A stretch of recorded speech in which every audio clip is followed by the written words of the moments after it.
Well, the replacement of the old gear shift came in, and we are going to give this old thing a little bit of an upgrade. Be right back. There we are. I'll paint the jam nut and the shaft when I take the rest of this foolishness out of here and clean it. Pretty funky. There you go. Easy little upgrade today. Thanks for watching, everybody. Please like, subscribe, and share. Stay tuned for more YJ upgrades.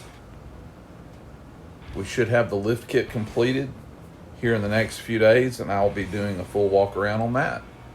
See you then.